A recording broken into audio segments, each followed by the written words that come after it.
আজকে থেকে আমরা অনেক গুরুত্বপূর্ণ একটা টপিক ভার্ব দেখা শুরু করব।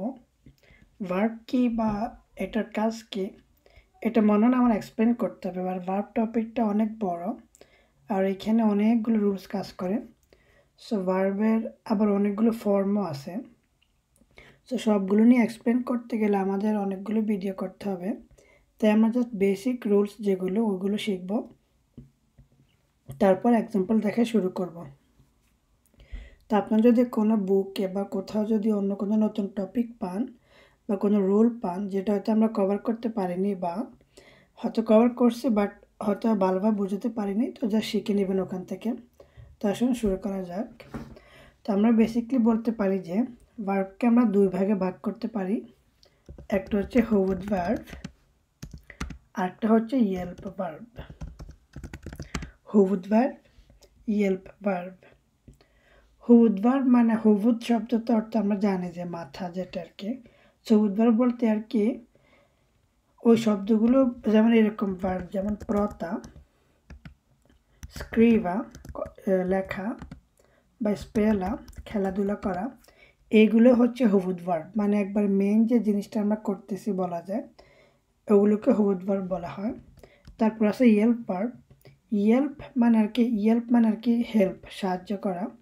তো এই ভার্বগুলো আর কি মূলত সাহায্য করে। যেমন এগুলো হচ্ছে এর, হর, হদে, তারপর আছে স্ক, এরকম আরও অনেকগুলো শব্দ।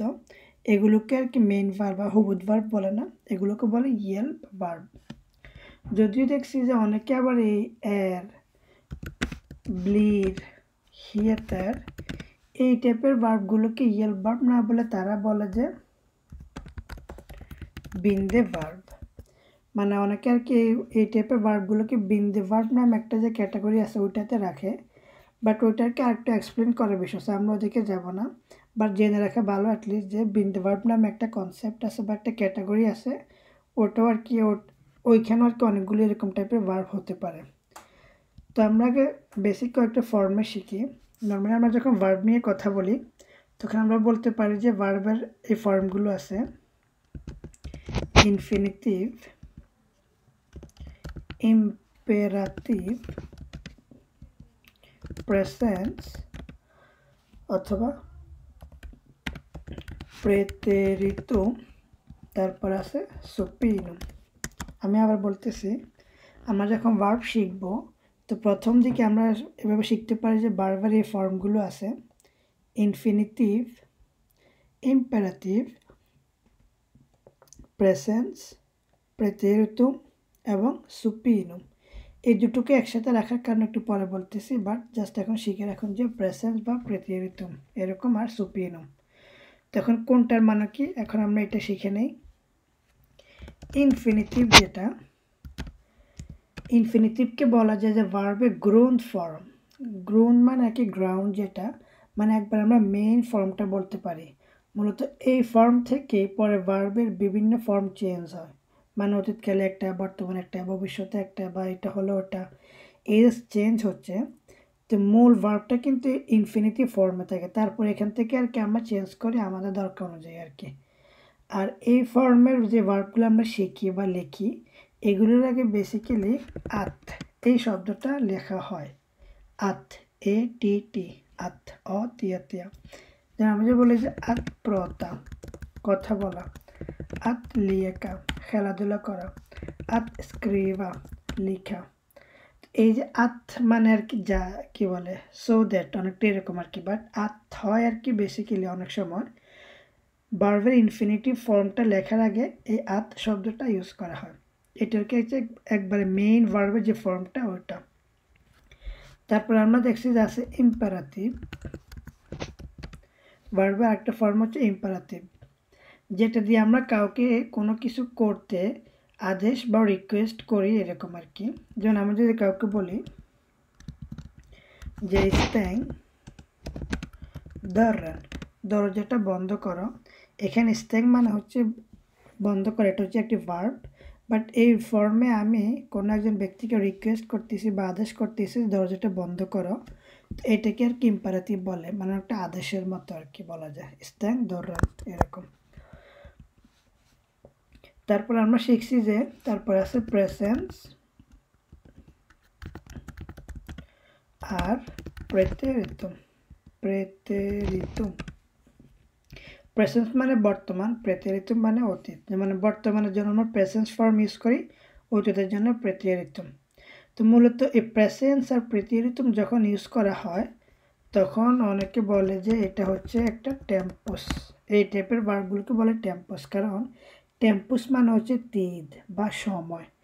যেমন আমি যদি বলি যে ইয়গ প্রতারনো, আমি এখন কথা বলতেছি মানে বর্তমানে, তো এটা হবে প্রেজেন্স মানে ভার্বের প্রেজেন্স ফর্ম।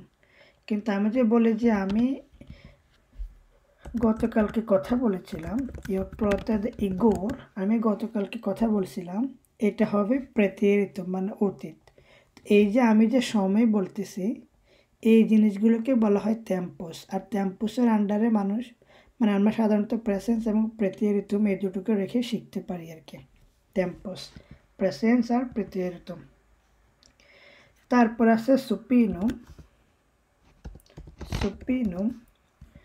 সুপিনুম আর কি যেটা আর কি ইয়েল ভার্ব, মানে আমি যদি লিখি হর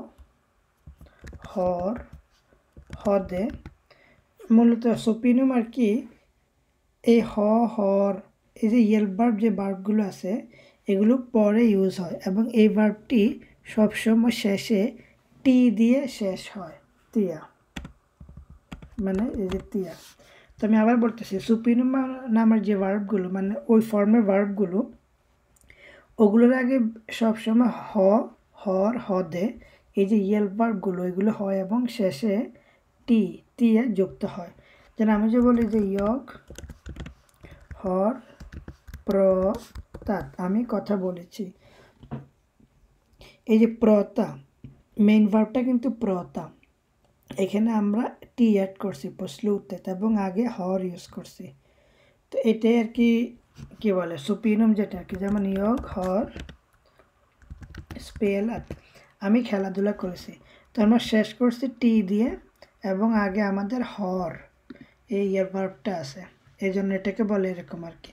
তো আমি যদি এক্সাম্পলটা আবার লিখি, যেমন আমি যে বলি যে প্রতা যে শব্দটা যে ভার্বটা সরি এটা মেইন ফর্ম হচ্ছে কিন্তু এইটা আত প্রতা। সো তারপরের যে ফর্মটা সেটাতে আর কি আমরা কাউকে ইম্পারেটিভ মানে কাউকে আদেশ করতেছি এটা করো, বর্তমানে হবে প্রতার, আগে হবে প্রতাদে, আর এইমাত্র হবে প্রতাত। প্রতার প্রতাদে হর প্রতাত এরকম। সো আমরা যদি বলি মানে এভাবে আর কি। তো এই যে যখন আমরা প্রতাত শেষের এটা যখন ইউজ করব এটার আগে আমাদেরকে সবসময় হর হদে এই টাইপের জিনিসগুলো আর কি আমাদেরকে ইউজ করতে হবে, যেটা সুপিনুমের ক্ষেত্রে। তো আমি যদি আরেকটা ওয়ার্ড লিখি যে আত আনসকা মানে অ্যাপ্লাই করা, কোনো কিছুর জন্য অ্যাপ্লাই করা, আত আনসকা, এটা হচ্ছে কি একদম মেইন ফর্ম যেটা গ্রুন ফর্ম যেটা আমরা শিখছি ওইটা। তারপর আমরা যে কাউকে আদেশ করি যে অ্যাপ্লাই করো বা রিকোয়েস্ট করি বা বলি তখন বলবো যে আনসক মানে এখন অ্যাপ্লাই করো। তারপরে বর্তমানে হবে আনসকার, অতীতকালে হবে যেটা একটি প্রেতেরিতুম ওটাতে হবে আনসকতে অথবা হর আনসক সুপিনুমে যেটা আর কি। তো সুপিনুমের ক্ষেত্রে আমরা শিখছি শেষে হবে টি এবং ওটা ওইখানে একটা হর নামে ইয়েল ভার্ব থাকবে। তো এই আর কি মানে বেসিক যে জিনিসগুলো ওগুলো। আর ভার্বকে বইয়া করার জন্য আবার 4টা ভাগে ভাগ করা হয়েছে যেটাকে বলে বয়নিংস ক্যাটাগরিয়ার। বয়নিং শব্দটা আশা করি আপনারা অলরেডি শিখছেন, কারণ আমরা এটা নিয়ে অনেক বলছিলাম। বয়নিং মানে আর কি যখন আমরা বইয়া করি, বইয়া মানে আর কি অনেকটা বলা যায় চেঞ্জ করা আর কি ফর্মটাকে। যেমন আনসক একবার হয়ে যায় আনসক, একবার হয়ে যায় আনসকার, একবার হয়ে যায় আনসকতে। তো এই যে আমরা যে চেঞ্জ করতেছি এটাকে আর কি বলা বইয়া করা মানে চেঞ্জ করা। আর ভার্বকে আমরা যখন চেঞ্জ করব এই যে একবার একটা ফর্ম করতেছি এটাকে আর কি এরকম করার জন্য আর কি জিনিসটাকে 4 ভাগে ভাগ করা হয় বা ওই ক্যাটাগরিকে বলা হয় কি বয়নিংস ক্যাটাগরিয়ার। তো পরের ভিডিও থেকে আমরা ওইটা দেখব। আজকে এতটুকুই থাকবে। আসসালামু আলাইকুম।